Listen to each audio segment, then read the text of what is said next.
दोस्तों, जय माता दी। मां दुर्गा तेरी सदा ही जय हो। नवरात्रों में पहन लेना अपने गले में इस पेड़ की जड़ को। भाग्य आपका 7वें आसमान पर होगा। जहां भी जाओगे दौलत पीछे पीछे आएगी।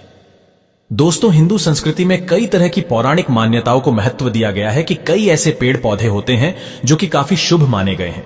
कई ऐसे पेड़ पौधे होते हैं जो कि हमारे जीवन में चल रही परेशानी को दूर कर देते हैं। खास बात यह है कि पेड़ पौधे की न सिर्फ लोग पूजा करते हैं बल्कि औषधि के रूप में भी प्रयोग करते हैं। ये कई प्रकार की बीमारी को ठीक करते हैं और वेद पुराणों में भी कई प्रकार के पेड़ पौधों का उल्लेख है, जैसे कि तुलसी का पौधा है, पीपल का पौधा है। इसका बहुत ही ज्यादा आध्यात्मिक महत्व होता है। दोस्तों, अगर आपने देखा होगा, हम सब पीपल की पूजा क्यों करते हैं? हमें पीपल की पूजा क्यों करनी चाहिए? वट सावित्री जो व्रत रखते हैं, जो माता बहनें, वो पीपल की पूजा क्यों करती हैं?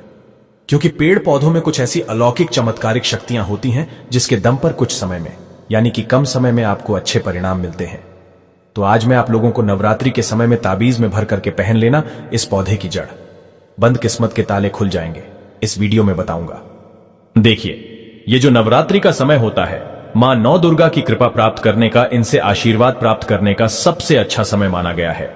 जो व्यक्ति रिद्धि प्राप्त करना चाहते हैं, सिद्धि प्राप्त करना चाहते हैं, शुभ एवं लाभ को प्राप्त करना चाहते हैं, धन धान्य की कामना हो, धन धान्य से समृद्ध होना चाहते हैं, आरोग्य की प्राप्ति करना चाहते हैं, अगर आप चाहते हैं आपके जीवन से दुर्भाग्य दूर हो जाए, कीर्ति की प्राप्ति हो, शांति की प्राप्ति हो, आपको मान सम्मान की प्राप्ति हो, तो आप एकदम सही वीडियो में आए हैं। आपको कहीं भी जाने की जरूरत नहीं है।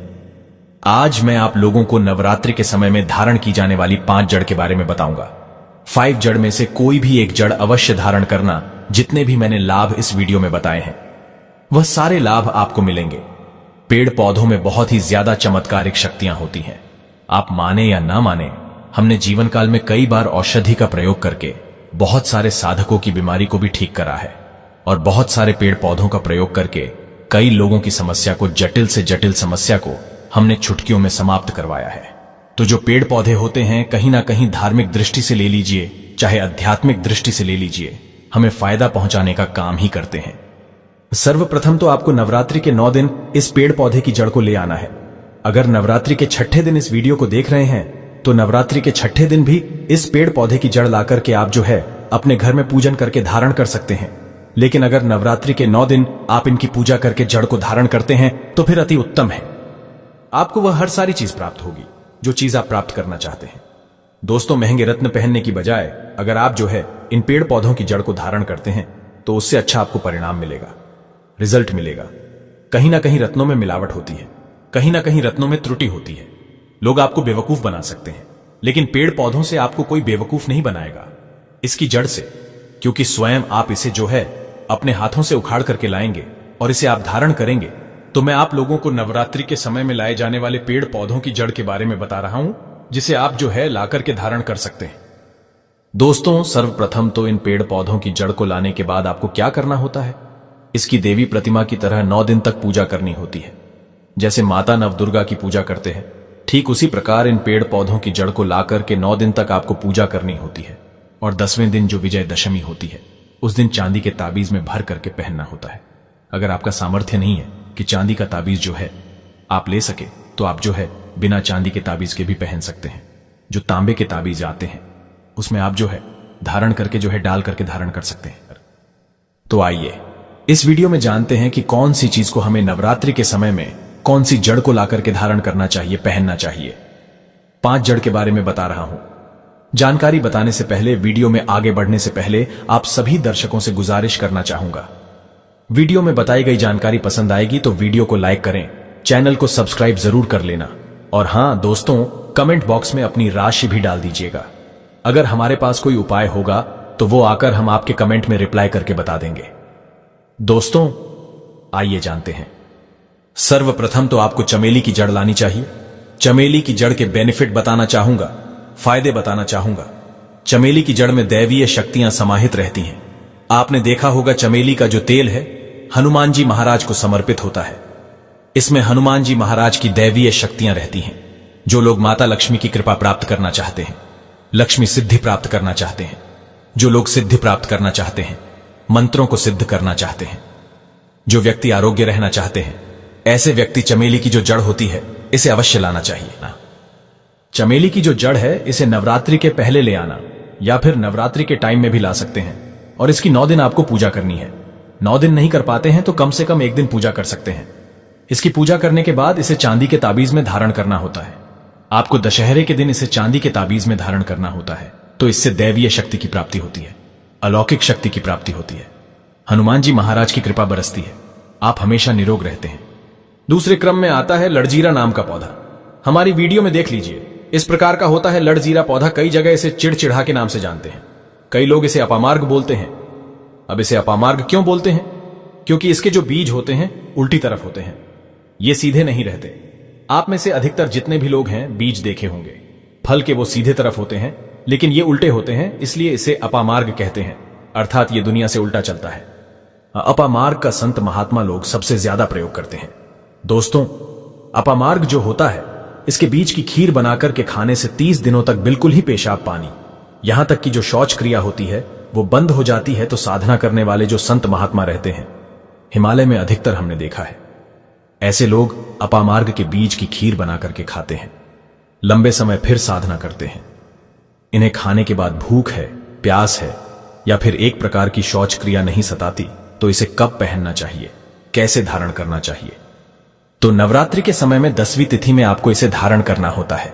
इसके धारण करने के बाद यह शत्रु का नाश करता है। और एक खास बात, जो लोग जैसे वशीकरण प्राप्त करना चाहते हैं कि सभी लोग उन्हें देख करके सम्मोहित हो जाए, उनके चेहरे से नजर ना हटाएं, उन्हीं की बात माने तो ऐसे व्यक्ति जो चिड़चिड़ा है, अपामार्ग है, इसकी जड़ जरूर धारण करें। इसकी जड़ धारण करने के बाद अध्यात्म उन्नति होती है, बंद किस्मत के ताले खुलते हैं। दोस्तों, आप जहां भी जाइए लोग आपको देख करके आकर्षित होंगे, आपके वशीभूत हो जाएंगे, तो ये अवश्य धारण करें। इसे पहनने के बाद जो नवग्रह की पीड़ा होती है, नवग्रह में से किसी भी प्रकार के जो ग्रह है आपको गलत परिणाम दे रहे हैं, गलत फल दे रहे हैं, तो गलत फल देना बंद कर देते हैं, स्थिर हो जाते हैं। ये दोस्तों तीसरे क्रम में आते हैं बरगद की जटा। पिछली वाली वीडियो में बरगद की जटा के बारे में भी एक वीडियो बनाया हूं। यह बंद किस्मत के ताले को खोलती है। बरगद की जो जटा है अध्यात्म दृष्टि से बहुत ही पवित्र है और हमारे हिंदू धर्म में बरगद को देव वृक्ष माना जाता है। देव वृक्ष क्यों कहा जाता है? क्योंकि वट सावित्री के दिन आपने जरूर देखा होगा, इनकी पूजा होती है। जो बरगद है ये देव वृक्ष कहे गए हैं। इनमें समस्त देवी देवताओं की शक्ति समाहित होती है, बसी हुई होती है। जो बरगद वृक्ष है इसमें पितृ का भी वास होता है। बरगद का वृक्ष भगवान शंकर का स्वरूप कहा गया है। तो अगर बंद किस्मत के ताले खोलना चाहते हैं, अपनी अध्यात्म उन्नति करना चाहते हो, तो नवरात्रि में 9 दिन पूजा करने के बाद बरगद की जटा अवश्य धारण करना। बरगद की जटा धारण करने के बाद आपको 20 से 25 चमत्कारिक फायदे मिलते हैं, जो कि मैं वीडियो में आप लोगों को पिछले वाले वीडियो में बता चुका हूं। वो वीडियो जाकर के आप देख सकते हैं। दोस्तों, चौथे नंबर पर आते हैं सफेद मदार की जड़। अब सफेद मदार की जड़ क्यों धारण करनी चाहिए? जो मदार है सफेद कलर की, ये भगवान गणेश जी का स्वरूप कही गई है और मैं हर दिन वीडियो में बोलता हूं और आज भी बता रहा हूं। जो 11.5 वर्ष पुरानी सफेद मदार की जड़ होती है, ये भगवान गणेश की सूंड की आकृति ले लेती है। आपने कई मंदिरों में देखा होगा मदार के गणेश जी बनाए जाते हैं। मदार के जो गणेश जी हैं इन्हें बहुत ही ज्यादा फलकारी कहा गया है। ये तत्काल अपना फल प्रदान करते हैं। अब भगवान गणेश जी को रिद्धि सिद्धि शुभ लाभ के स्वामी कहा गया है। तो अगर आप रिद्धि सिद्ध, शुभ लाभ, धन वैभव प्राप्त करना चाहते हैं तो मदार की जड़ नवरात्रि में ले आना। इसकी 2 से 5 दिन 9 दिन तक पूजा कर देना। इसके बाद 10वीं तिथि को धारण कर सकते हैं, पहन सकते हैं। इसमें आपको बहुत ही ज्यादा लाभ मिलेगा। जो मदार है यह भगवान गणेश जी का स्वरूप कहा गया है और मदार धारण करने के बाद नवग्रह की जो पीड़ा होती है समाप्त हो जाती है। खासकर जो बुध ग्रह आपको गलत परिणाम दे रहे हैं, तो गलत परिणाम देना बंद कर देते हैं। दोस्तों, अंतिम में आते हैं अपराजिता। अपराजिता क्यों धारण करना चाहिए? जो अपराजिता है इसके पुष्प माता लक्ष्मी को अत्यंत प्रिय है। अपराजिता के पुष्प माता लक्ष्मी को बहुत ही ज्यादा प्रिय है और अधिकतर लक्ष्मी पूजा में अगर आप माता लक्ष्मी को प्रसन्न करना चाहते हैं, चाहकर भी माता लक्ष्मी आपके द्वार पे नहीं आ रही है, परेशान हो चुके हैं, जिसके कारण आपकी जो दैनिक स्थिति है खराब हो चुकी है, तो अपराजिता नाम का जो पौधा है इसकी जड़ धारण करें। इसे चांदी के ताबीज में धारण करने के बाद फिर लक्ष्मी की कृपा प्राप्त होनी शुरू हो जाती है। बंद किस्मत के ताले खुल जाते हैं। नौकरी चाहिए, नौकरी की प्राप्ति हो जाएगी। यानी कि बंद किस्मत के ताले को खोलने का काम करता है। आपकी अध्यात्म उन्नति करते हैं। मानो या ना मानो, धर्म अपनी जगह है, जड़ी बूटी की शक्तियां अपनी जगह, आप माने या ना माने, वो अपनी जगह है जो लोग मानते हैं। देखिए, टोने टोटके की दुनिया में विश्वास होना जरूरी है। जो लोग मानते हैं उनके लिए भगवान है, जो लोग नहीं मानते तो पत्थर समझते हैं।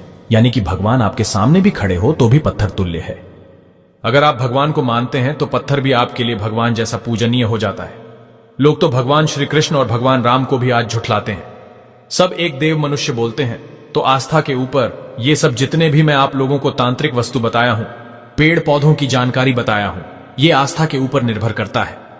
आस्था है तभी ये आपको अच्छे परिणाम देंगे। आस्था नहीं है तो ये आपको कुछ भी परिणाम नहीं देंगे। तो अपने भाग्य परिवर्तन करने के लिए, अपनी किस्मत में परिवर्तन होते हुए देखने के लिए, अपनी अध्यात्म उन्नति करने के लिए ये जड़ अवश्य धारण करें। सदा आपको सुरक्षा ये प्रदान करेगी। ये जड़ मित्र की भांति मदद करती है, आपका हमेशा साथ देती है। तो ये थी छोटी सी जानकारी दोस्तों। अगर आप माता रानी को अपने घर पर बुलाना चाहते हैं तो कमेंट बॉक्स में लिखे, माता रानी आपका स्वागत है हमारे घर में। जय माता दी।